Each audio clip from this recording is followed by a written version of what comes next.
So as those of you who follow the channel know, we have a whole series dedicated to the Bible and the Trinity in conflict, where I've done 16 parts analyzing biblical texts to determine what they mean.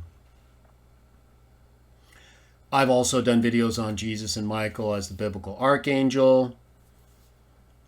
We have this series going now about the early Christian views of Jesus outside of the New Testament, but from that time forward, where we've seen in the writings of First Clement that there's nothing related to Trinitarianism, just like we've seen in the Bible in the Trinity in Conflict series.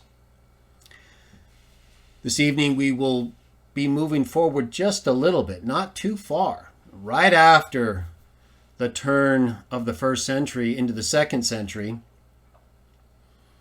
And then next weekend, I'm going to go back and deal with Clement a little bit more. Just one text with a variant reading in his first letter that I didn't talk about last week.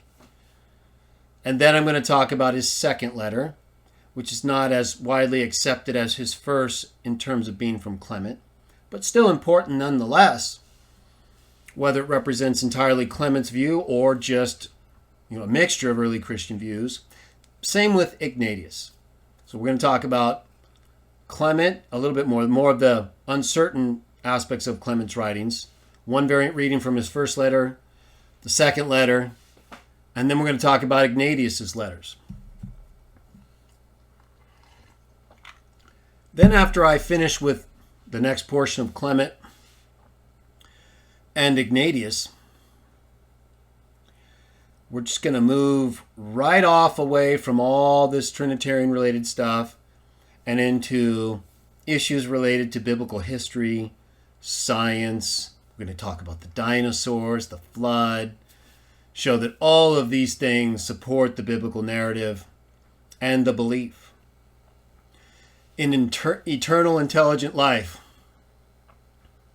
whom the Bible identifies as Jah. Paul, good to see you. And we'll come back, of course, and resume our Bible in the Trinity and Conflict series. We're going to go right from where we left off in part 16.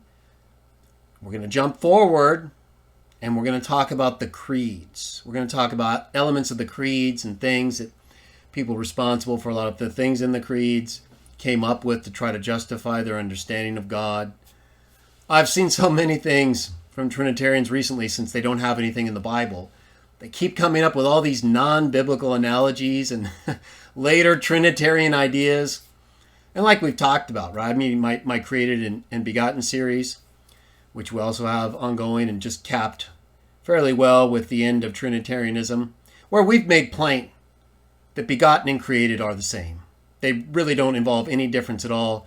The Trinitarians just require that because they can't have temporality associated with the Son. It's not an option for them, like I've talked about. Whereas for us, we just accept the Bible, right? We don't have to add to it.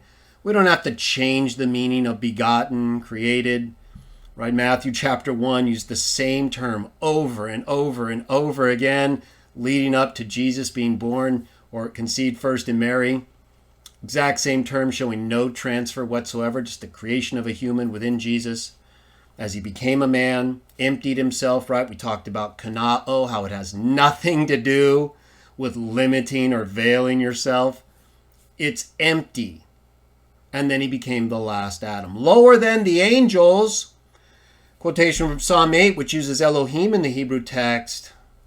And we all know that means gods. Angels are gods. Sons of God are gods. Jesus proved it by teaching it, not only by quoting what his father said in Psalm 82, which the Jews before Jesus came in the Dead Sea Scrolls, like I talk about in Michael and Jesus as the Biblical Archangel Part 4, identified as spirits of Belial, gods, just like Jesus does in John 10. And yet earlier this afternoon, I had someone running over here trying to tell me that the rabbis and their interpretation of that is what we should follow. And so I just told him, I said, well, you go ahead and do that. I'll follow the Bible. I'll follow what Jesus said, since he quoted that text in response to the allegation by the Jews that he was claiming to be theos as a son of God. And so the Trinitarians are so ridiculous. They make Jesus out to be someone who doesn't respond to the Jews. He quotes a text that doesn't address the whole point in John 10 that they claim he's calling himself or claiming to be God by being a son of God. Quoting a text that doesn't apply to actual gods like he's claiming to be wouldn't respond to their question.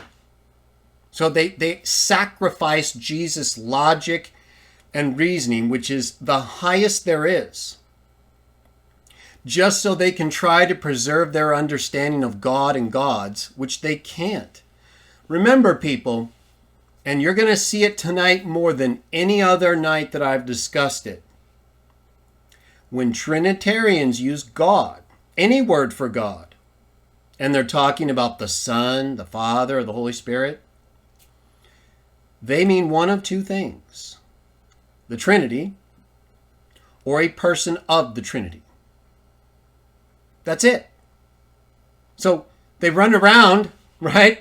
They spend all this time arguing with us, for example, that say Titus 2:13 calls Jesus God, which I don't believe it does, and I've explained that, but even if it does, I'm fine with it, right? Because it's no different than Isaiah 9:6, mighty God. But they don't believe that. They're just lying to you.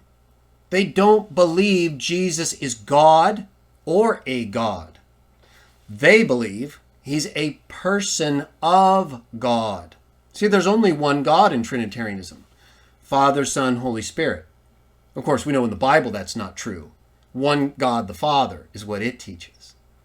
And that's exactly what we choose. So they don't even have an explicit definition of their God in the Bible, yet we do, and we're heretics? Oh, okay. So it doesn't make a difference, right? You could, John 20:28, that's what we believe. First Titus 2:13, right? We believe Jesus is a mighty God, or the mighty God, or the great God, but not greater than God the Father, who is his God. Like he says in Revelation 3:12, like he says in John 20:17, right before allowing Thomas to acknowledge him as God. Because what? If you've seen me, you've seen the Father. And he just told everybody what?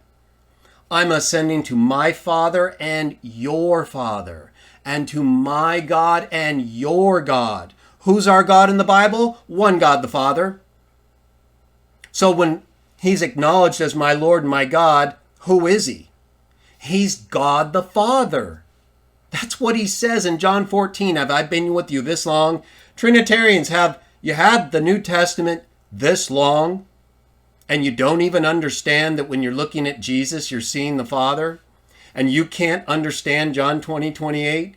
Even though we have text after text after text after text in the Old Testament where sons of God represent their Father as God, or even called God, called Jehovah. They speak as God.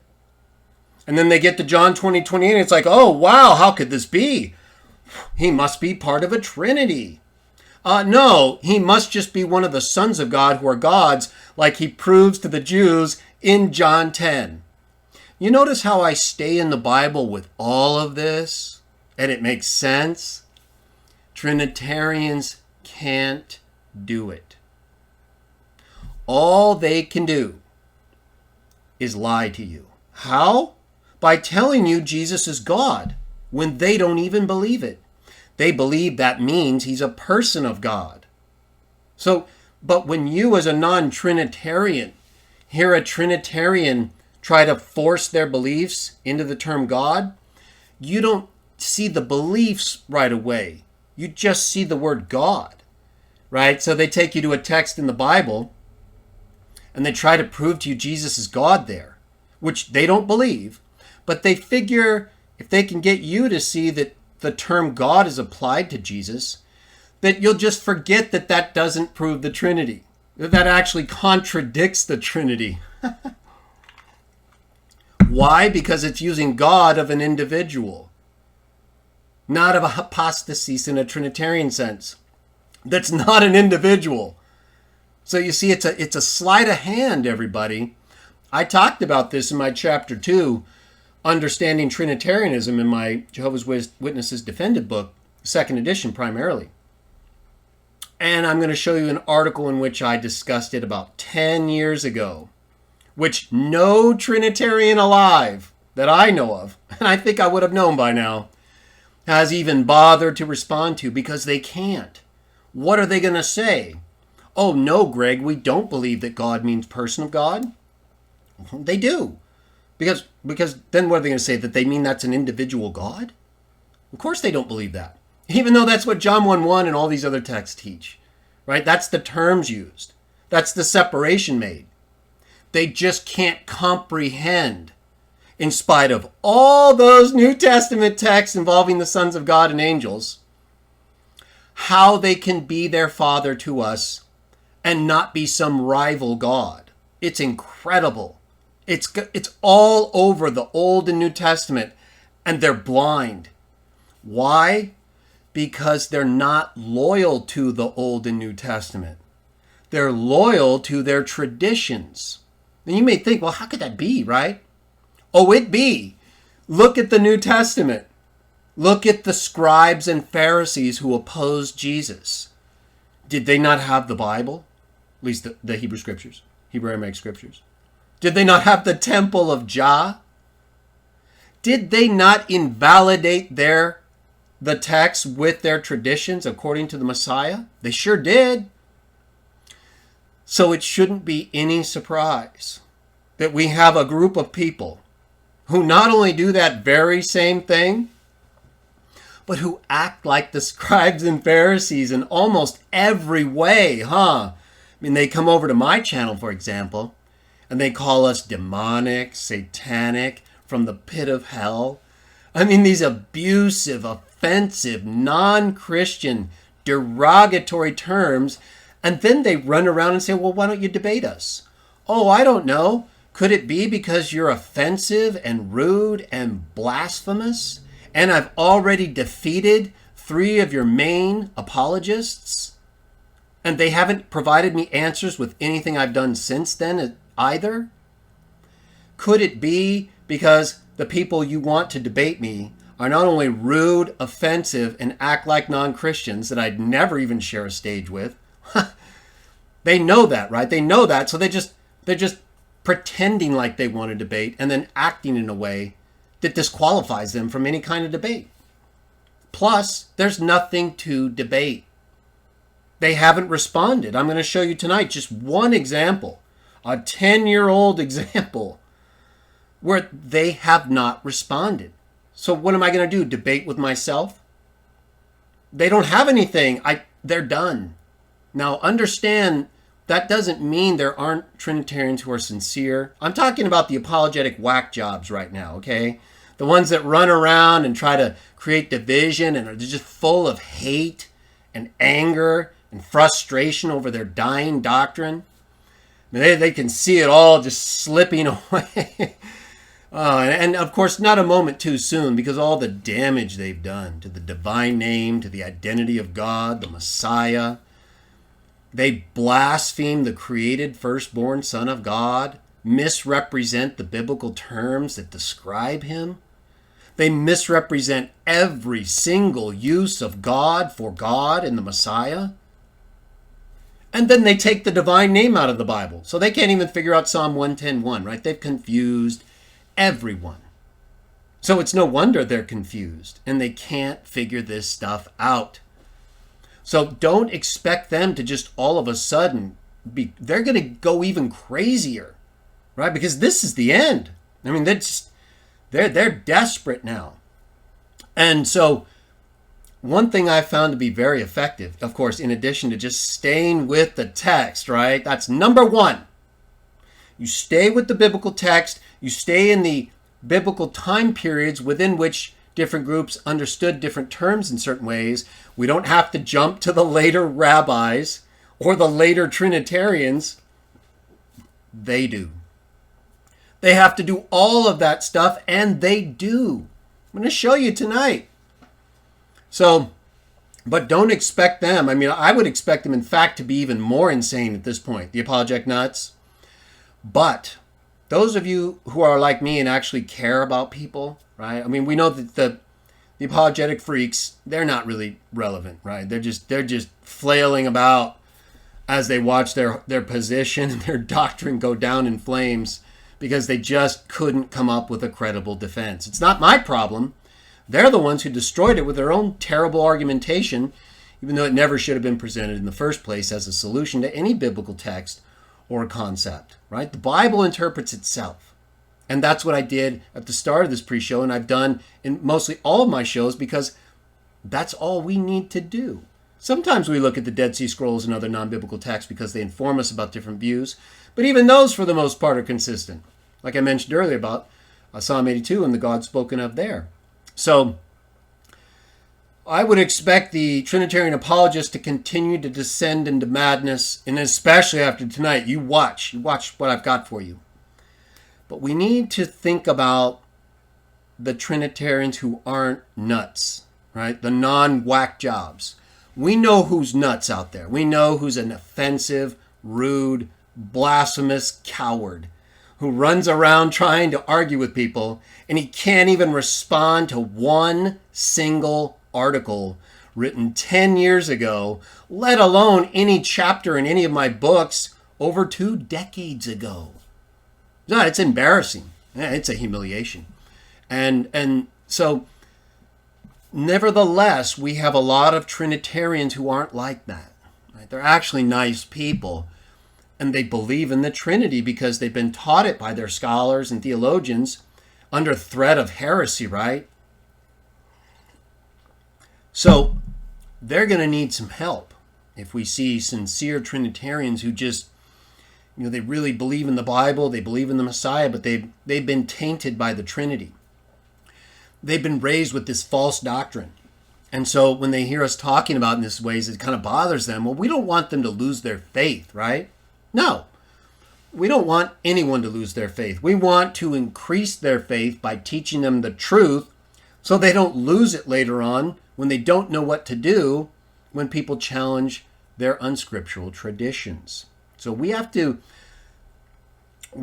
be like spiritual surgeons and deal with people who are in need carefully.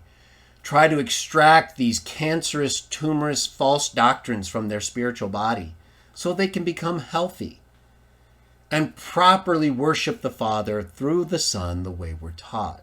That's the goal. Okay, the goal is not to just defeat Trinitarianism. We've already done that. I mean, the Trinitarians have been trying to suppress me for decades because they know as soon as all this gets out, right, because there hasn't been as extensive of a discussion of their views in many cases as you'll find in my writings, debates, and videos. There are a lot of people out there who've done things, but the aggregate of information that I put together over the last 2+ decades, they just really don't want to deal with it. Even the people running around claiming they want to debate me today. Well, where's your response? You want to debate so bad. Well, what's going on? Why are you so far behind? Don't you care about your doctrine? Because it doesn't look like it. It looks like you just care about yourself. It looks like some of you Trinitarians are just looking for glory for yourselves because you don't have anything else. But the other ones we need to think about, right? We need to think about the Trinitarians who've really been beaten down by a lot of these apologetic nuts, kept under threat of heresy, all the stuff. Those are the people we need to think about. So try to make a distinction between those who are hopefully sincere and those who are just, you can tell, right? Anytime the words demon, satanic, and pit of hell are a part of their discussion with you, I think you can tell where they're coming from. And they don't even seem to realize they look exactly like the people who are condemned in the New Testament. That's their problem, right? So keep these things in mind. I've had Trinitarians come to my channel just desperate to do anything to keep Jesus from being the real firstborn, the real arche of God's creation. Anything but that. For some reason, right? Because the Bible doesn't say anywhere that that's a bad thing. Not one time, not one text, not one concept in the Bible indicates that being a real firstborn creation of God, disqualifies you from redeeming humans who were lost through a perfect man's sin. Oh, and you know what it says he did? He became a perfect man without sin. Last Adam. 1 Corinthians 15:45. They reject that. They absolutely deny the biblical Jesus Christ. It's not a good situation for them, so we have to be careful we don't overly engage these blasphemous liars too much. Just like the way Jesus handled the scribes and Pharisees. You do it that way. Deal with them, shut their mouths, prove them wrong, move on. Try to find the ones who are beaten down. Try to find the ones that they're persecuting and oppressing with their heresies and lies. Because they need help. They're not getting it in the churches. They're skinned and thrown about like sheep without a shepherd. And when you look at the people trying to shepherd them, it's not hard to figure out why. So that's our responsibility, people.